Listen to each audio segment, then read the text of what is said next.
Hello, hello, everyone. So I ended up doing a live early this morning. Um, I was nervous. I mean, I don't ever edit my videos other than trying to put two videos together because um, I came up with an additional question for Google on my other channel. Otherwise, or let me just say, if I started out and then there's so much chaos going on with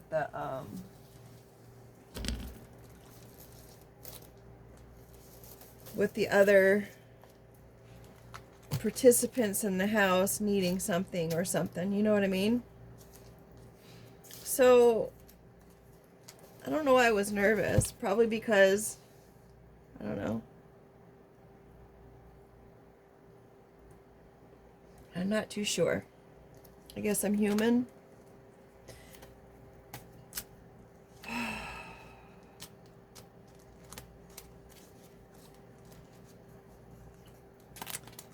Putting all these cards in. This is all from yesterday's live. It is up in the live tab. It was a conversation about a goat and a lion and the parasitic nature and the goat wanting to come back.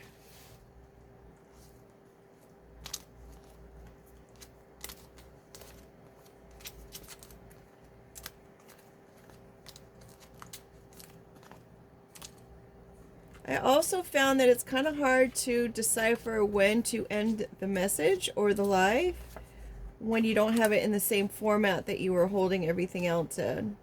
Mind you, the lion is safe. The lion is paying attention to the signs of the universe and their ancestors.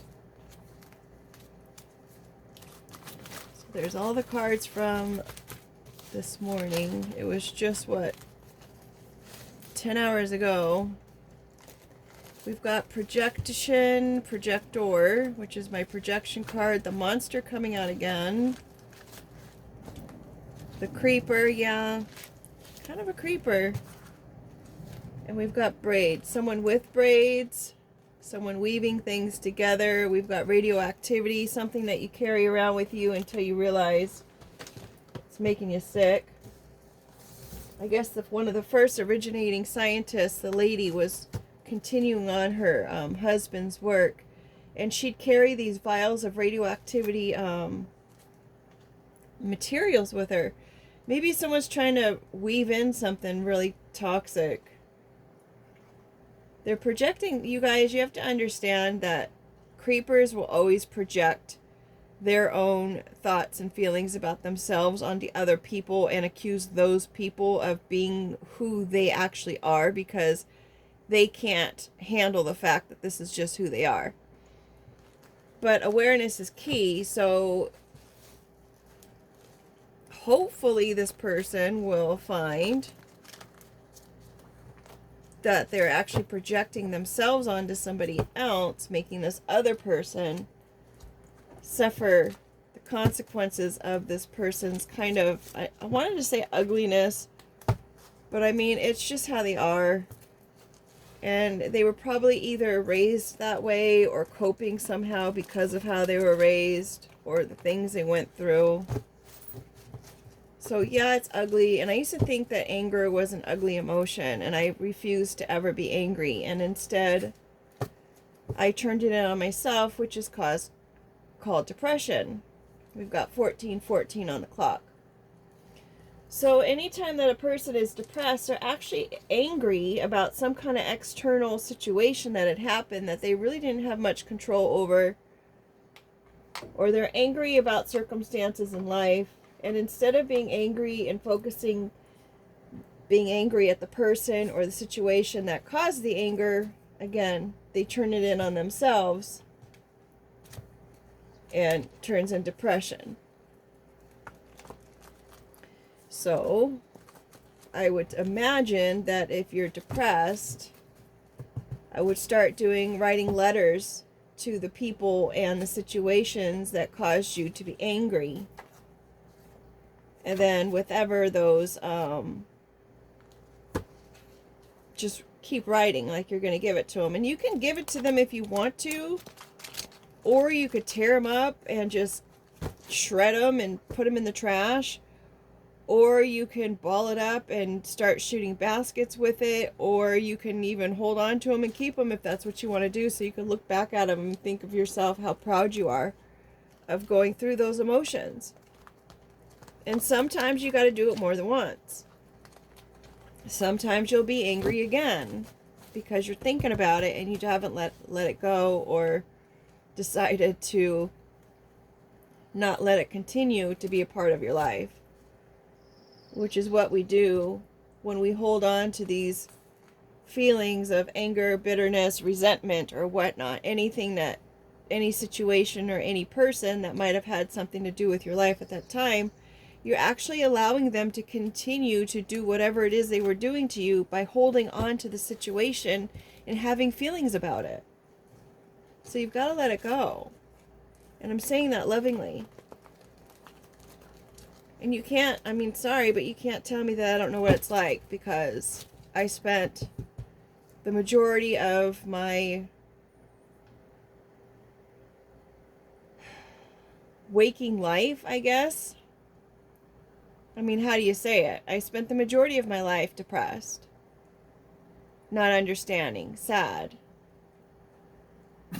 Dealt with a lot of death, a lot of abandonment from different people, a lot of disappointment, until my mom passed, and she was also depressive. She passed from the C word, not the one that we were all in quarantine for, but the other one that they keep trying to do research for, but can't seem to find a cure. But when they do, those people are no longer here type situation. Anywho, realized the fact that my mom had spent the majority of her life, her adult life, pretty depressed. And I'm like, she would not want me to be depressed. I refuse to live another day depressed when I can choose to either process the emotions, accept the emotions, take responsibility for my part in the situation or the relationship, and move on. Life was meant to be happy. We're meant to enjoy life. We're not meant to sit here in misery. So that's what I do. I talk to strangers when I'm out and about. People look at me funny because I'm talking to them, but it's like, you know what? If you'd rather not talk, tell me. Say, you know what? I don't really want to have a conversation right now. Maybe I'm the creeper in that situation. That's fine. But I mean, it's just, you know, whatever's around. Casual conversation. It's a little bit of ADD too, because I probably talk in conversations where like I'm the person behind the person at the checkout counter talking to the checkout lady. And I say my 2 cents. Anywho. Bottom of the deck, we have drain. That is the overall energy. Either someone is trying to drain someone, or this conversation in itself is draining. Working through emotions and stuff of that nature is draining work. You didn't get that way overnight, so it's not going to be an overnight fix. If you are very depressed and you have those thoughts of sending yourself down the drain, please work with a professional. And on that note, if you're going to work with a professional, make sure you go and have a few sessions with a professional to see if their style works with yours. Everyone has a different style, just like everyone has a different personality. Don't feel bad if you're telling the person, you know what, this just doesn't work for me. Violin. Wah, wah, wah, wah, wah, wah, wah. Someone may think I'm just ringing on my violin. Parasite.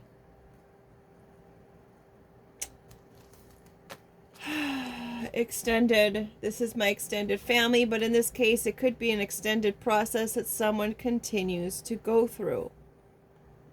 It wasn't meant to last this long. It was supposed to be just a lesson,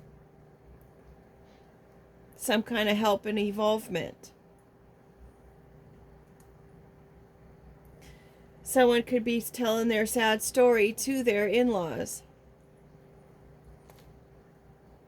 Maybe they feel their in-laws are parasitic.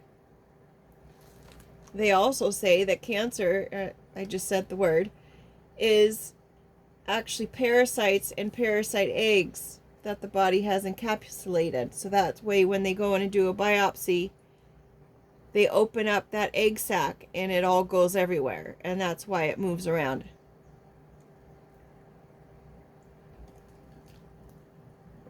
My mom had it in 5 places.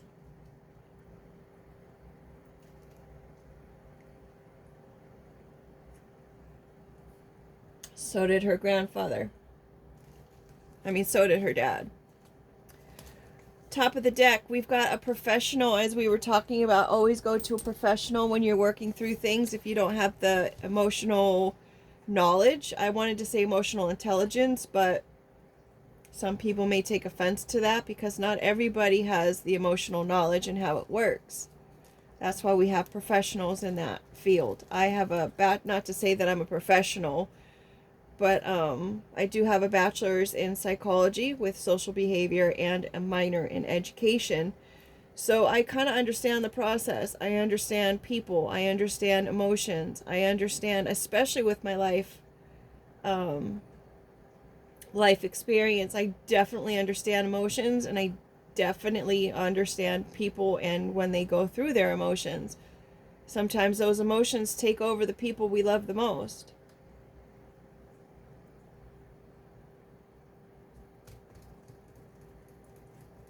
They can be the best people with the best intentions, but their emotions just take over. And I would like to think that when they speak about entities, that maybe that could be a version of like an entity attachment or a parasitic attachment, because it's that emotion is the entity, that emotion is the parasite, if you know what I mean. Like in a transformative word sense and not just like the literal word sense. People don't realize that a lot of our words do transfer into different subject matters. They mean the exact same thing and they can be used in the exact same way just to mean little bit of a different thing, if that makes any sense. So we've got the number 1 here. There's a start of something. Maybe there's a start of some kind of profession. Maybe there's maybe someone's deciding to become a professional after discussing their sad story of the parasitic nature with their extended family or their extended experience. Considering their trees, and trees have those rings around their trunks to tell you how many years they've been alive. Those looks like some pretty solid trees over there. I need to get back with the artwork. I've been doing non-stop work. Every day I'm out doing work for 10 hours a day.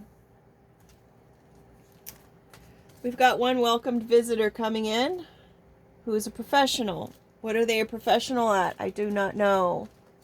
Maybe they're a professional now when they weren't before. I don't know why I'm assuming that somebody knows them from before. Maybe because of the last story. But we have a visitor. Saith, I saith the Lord. Speaking with authority. Saying what is. Maybe someone's going to be a visitor who is of great biblical knowledge. God's word is the word. The Most High. Having a direct revelation distinguish, excuse me, goodness. Absolute authority, truth, and direct divine communication, distinguishing God's word from human opinion. So there'll be someone coming in with some kind of authority, a professional one. Smoke signal, kind of like a bat signal, someone needing help. Hospital.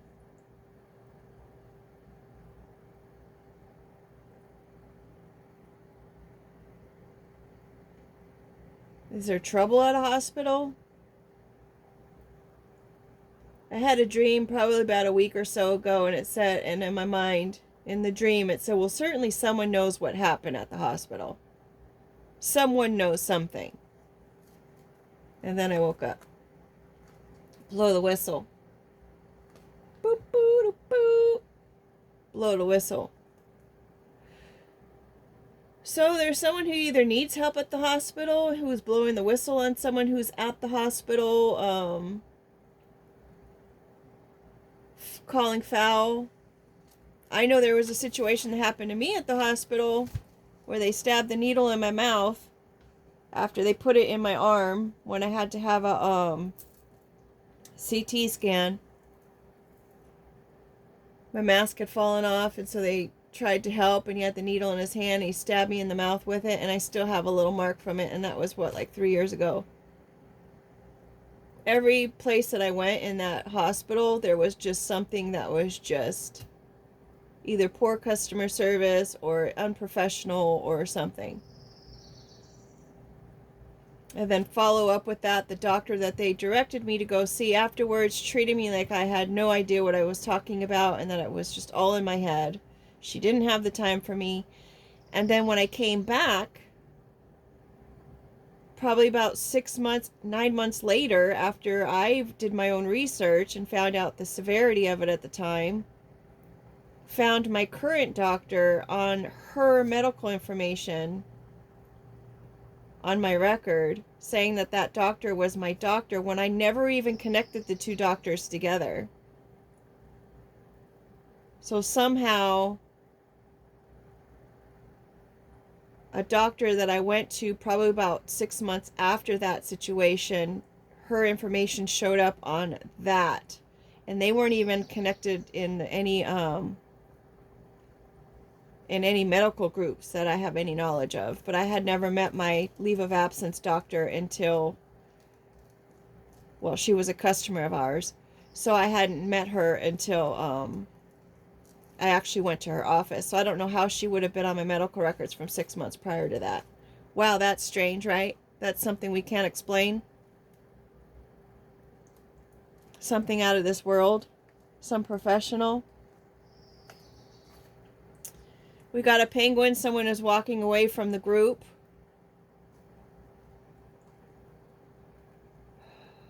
So much knowledge underneath the surface.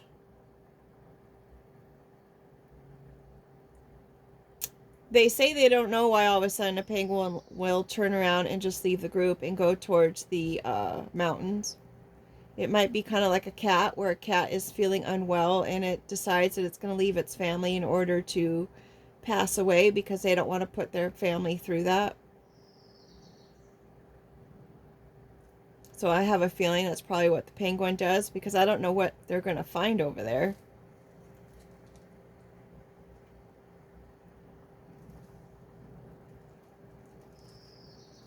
We've got the one penguin walking away underneath the number 1. It's the start of a cycle, the number 1. Maybe this penguin is realizing this whole group is just cold. And they're the odd man out. Maybe they don't even know why they're leaving. Past life. So this person could be a past life visitor that's coming in as well. They're leaving their past life behind. I have a theory that maybe I mean, there's a lot of groups that believe in reincarnation, but another interpretation of past life is just, you know, who you were in this life just a decade before, or, you know, before that situation happened that caused you to be so upset. That could be a past life.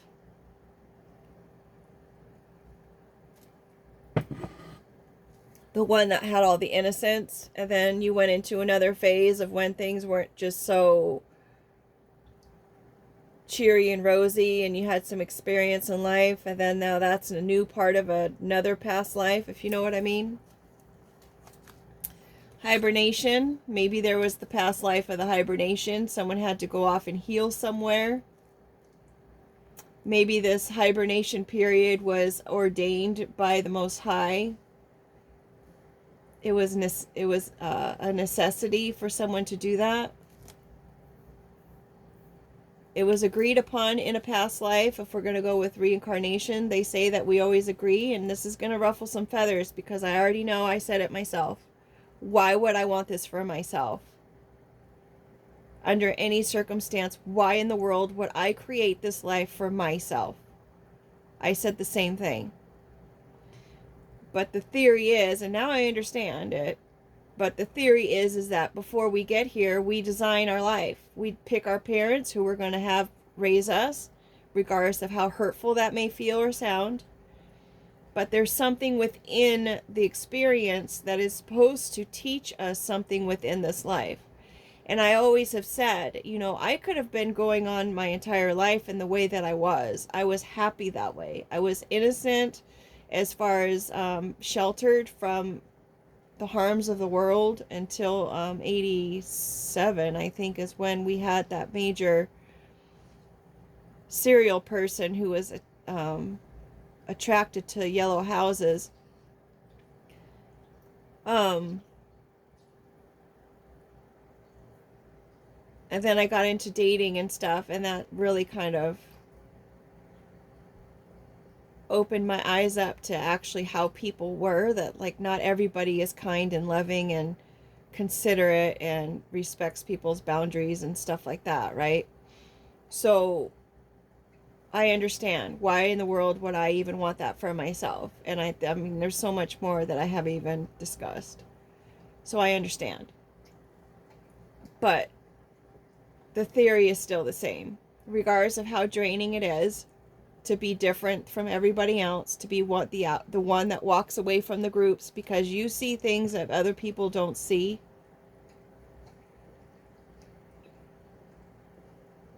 There's meaning in it.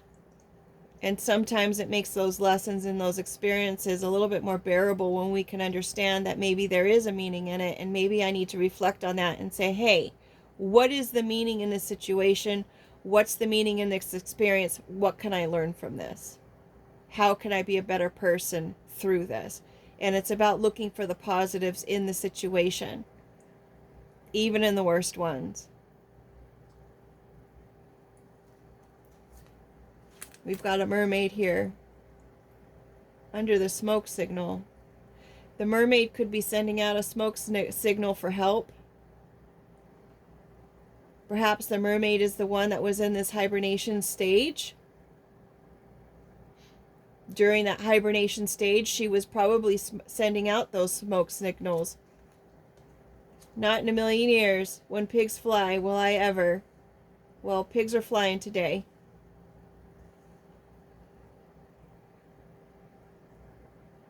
I don't know how it relates to the hospital. Maybe the healing part. Maybe in a million years, did you ever think that you'd be able to sit there and just hibernate and take care of yourself and regroup? Maybe live a life without having to be in a constant state of calling and blowing the whistle on things and situations and people. Maybe there's going to be a time in life where you don't have to even worry about the things that other people are doing. Maybe you won't witness or see the things that people are doing that are underhanded.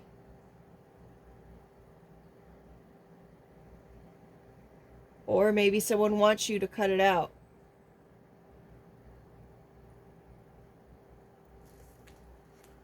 Someone's acting like an ass. We've got the donkey card. Stubborn. Hard worker. Got a lot of weight to bear. Those donkeys carry what, like triple the size of their weight on their backs? Someone's got the Eeyore. Remember Eeyore from the Disney? He was always depressed. He was always sad. No matter of all the joy and happiness that was going on around him, he was always the one that was wah. Let me play my violin. Let me drain the energy of the people around me by being sad and dampen the mood. Someone seriously needs a professional, folks.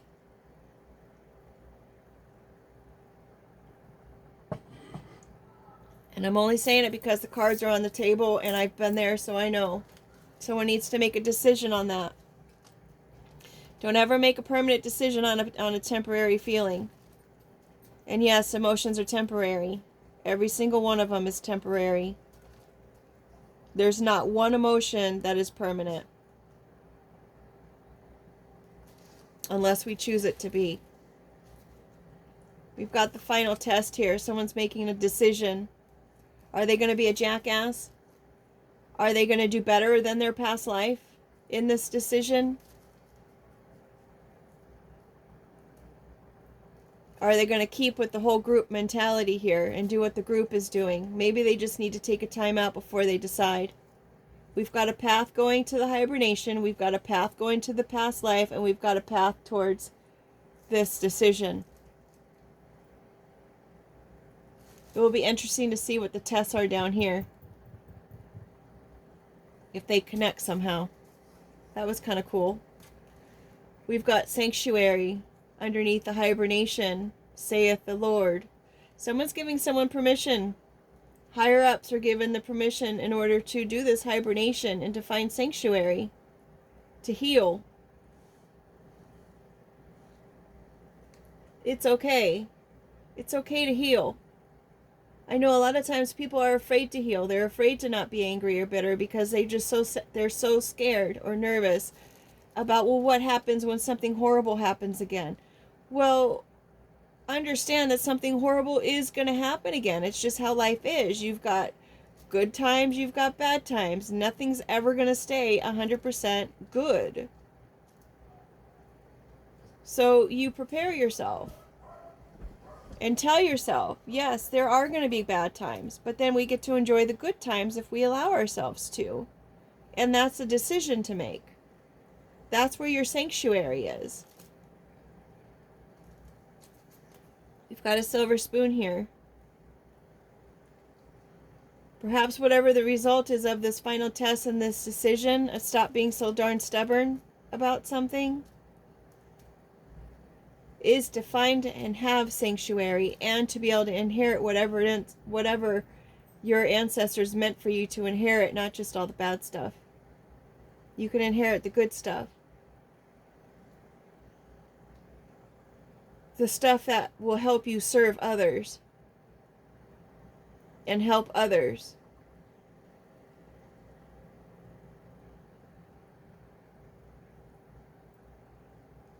To care for others.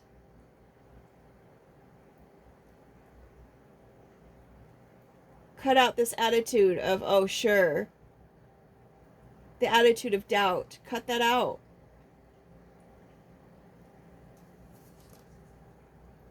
The wolf cut.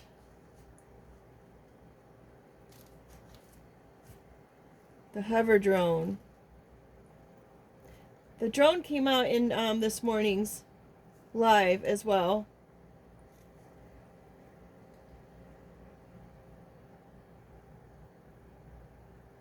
The wolf cut. Someone coming in like a wolf.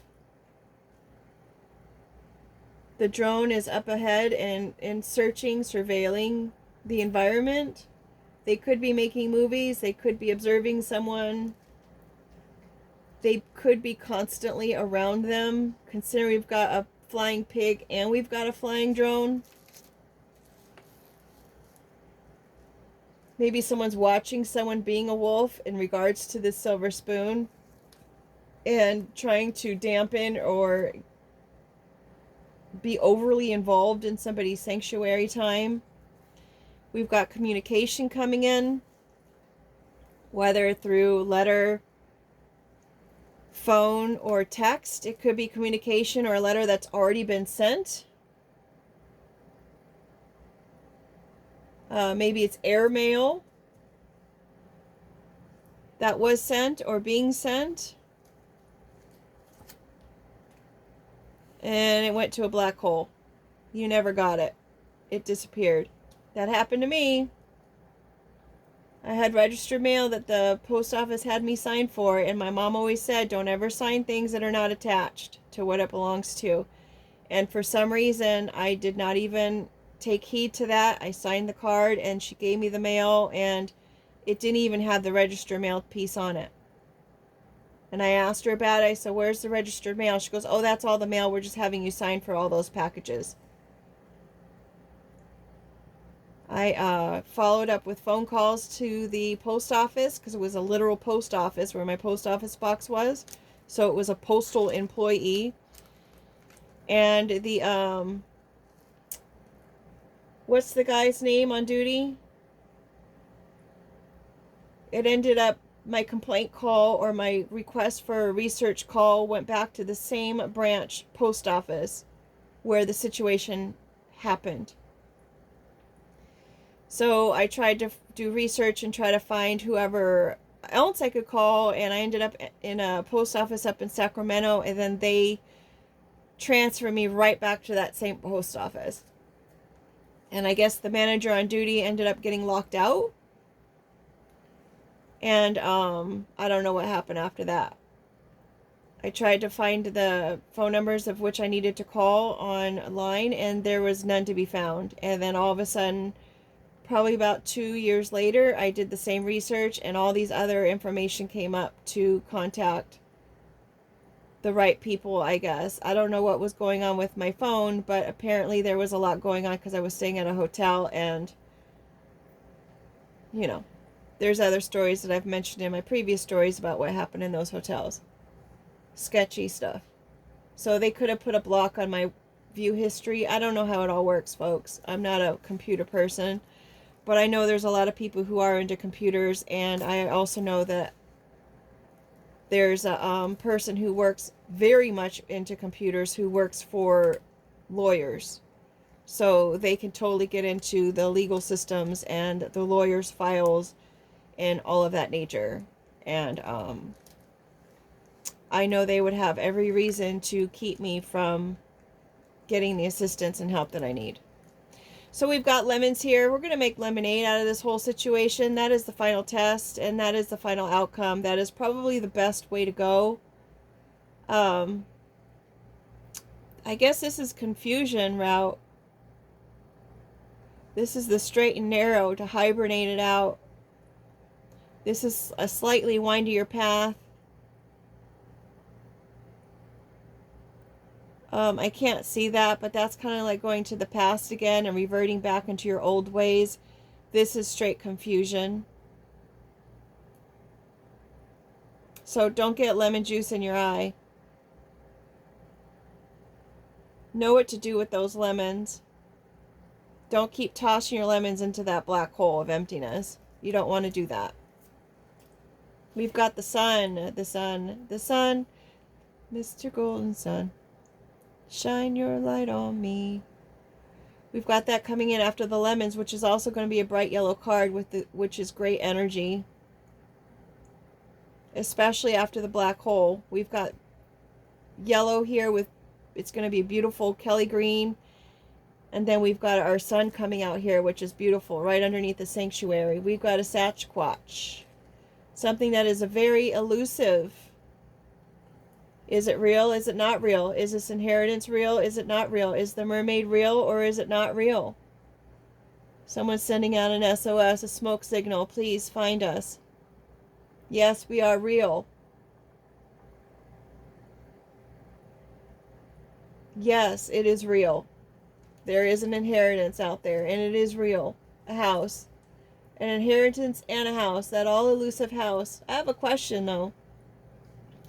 If you know these people stole this house from you and it was given to you or left for you, and someone was living in it all this time, and you were meant to inherit it, are you going to keep the house or are you going to sell the house? just because it seems like, would you want to live in it after those people lived in it? I guess you'd have to visit the house to kind of see how you feel about it, right?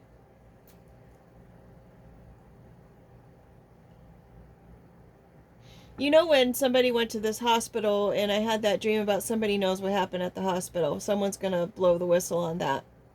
You went to the hospital for help, but it was already ordered by the Most High for you to go that way, because the Most High wanted you to experience whatever happened at the hospital in order for you to be able to call it out, because the Most High was done with it. The Most High sent you in because you were the professional in the situation that could start the cycle, or the cycle beginning of it was that visit to the hospital. So you were the one who came in that no one would have ever suspected, because no one, they felt because you were different that you were an easier target.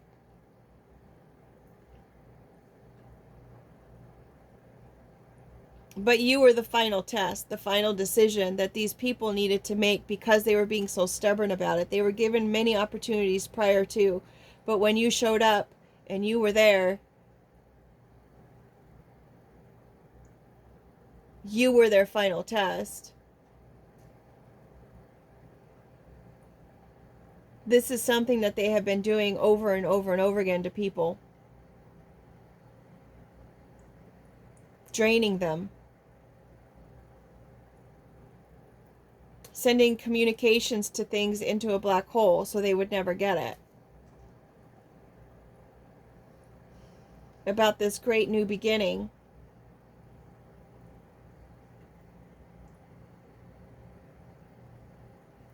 About this elusive house.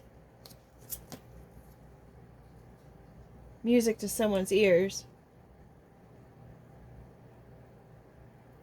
A place where someone can enjoy life. Maybe sit back on their back porch or their front porch, a wraparound porch, a wraparound balcony, listen to some music, sipping some lemonade in the beautiful sun. That was the intention. That is the outcome. That is the end of the story. Oh, we've got 2 cards for the outcome. We've got a deer in the headlights and 7, transformation. This could actually shock someone. Like, serious? 7 is a spiritual number. It is also a perfect number. It is also the day of rest. The Most High made the world in 8 made the world in 6 days and rested on the 7th day. Perfection could be 7th decade, spiritual knowledge, life path 7. The 7th house. Hey Google, what is the 7th house? The 7th house in astrology is primarily all about committed relationships and partnerships. It's often called the house of marriage because it covers your spouse and long-term romantic connections. But it also rules all one-on-one relationships, like professional business partners, close collaborations, and legal contracts. Interestingly, it also governs open enemies or rivals. It sits opposite the 1st house, which represents the self, making the 7th house represent others in your life and how you engage with them. Would you like to know more about what the ruling sign or planet in your 7th house might suggest? Do we have any sun signs on the table? No, that's okay. Sorry, I can't check what items or sun signs might be on your physical table. Thanks. So there's that. Someone could be completely blown away by what it is that they learn about this situation. And that's where we're going to leave it.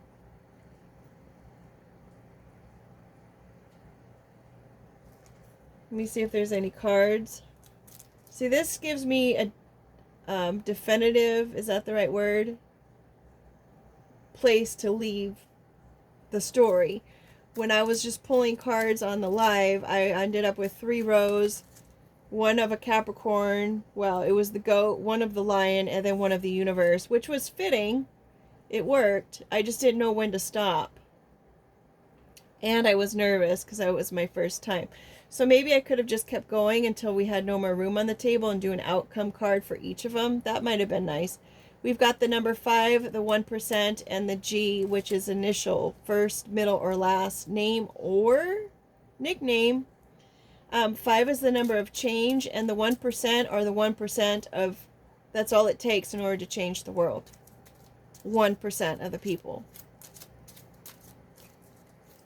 So if we have 1% of our people who are having this knowledge and this information, it's like having one domino. It just sets everything else in progression. And we've got the 1 up there with the 1%. Isn't that interesting? Maybe I should do a percent card for the deck. Like someone's trying to give only percent or take only a percent, or hey Google, what is the spiritual meaning of the word percent? While the word percent literally means by the hundred and is used to express a proportion, it takes on a specific spiritual meaning within the 5% nation, also known as the nation of gods and earths. In their teaching, the world's population is divided into 3 percentages. 85% are kept ignorant and oppressed.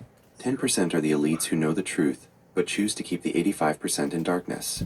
5% are the 5%ers, who know the truth about God's identity, and aim to enlighten the 85%. Outside of that group, the concept of a 10th part, or 10%, has a different spiritual significance, particularly in Christianity, where the word tithe literally means a 10th part, and refers to the required giving of 10% of one's resources to God. Well, that was way more than I expected, I have to say. That was interesting. Whoopsie, sorry about the shake. Again, I'm going to mention this is my violin. If you only saw my setup and how much room I actually have. Holy cow. I don't know if you're seeing all the cards. I know you're seeing my shadow. Just want to bring it down so you can see all of those others.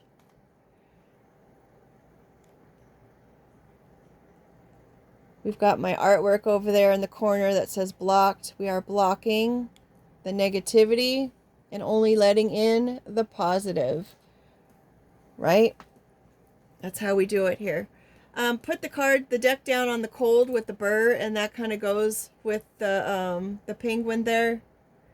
We could have someone who's a professional in the music industry here. Part of this, someone's blowing the whistle on the communication or lack of communication, perhaps. Maybe they found the trail of where it went. Maybe someone kept it when they weren't supposed to keep it, and someone found it, discovered it. What are our center cards? Our center cards are the,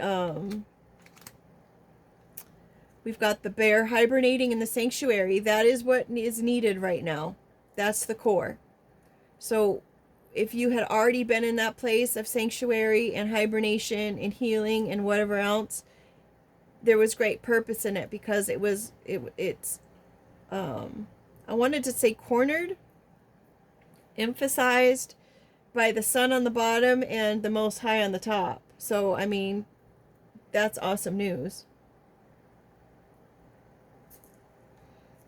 And hopefully in the end of it all, someone could give up the need to, as I said, having to be over vigilant and calling things out, and just live a life of just peace.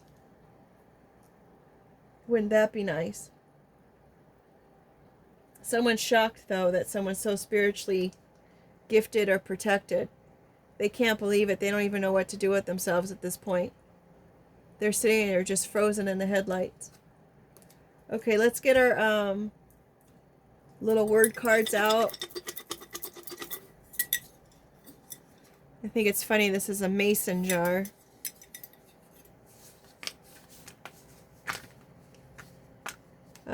We've got choice coming up. We've got circus, change, box. Egg is upside down. Someone's not getting a new start. I would imagine it's probably the whomever was trying to make this situation happen.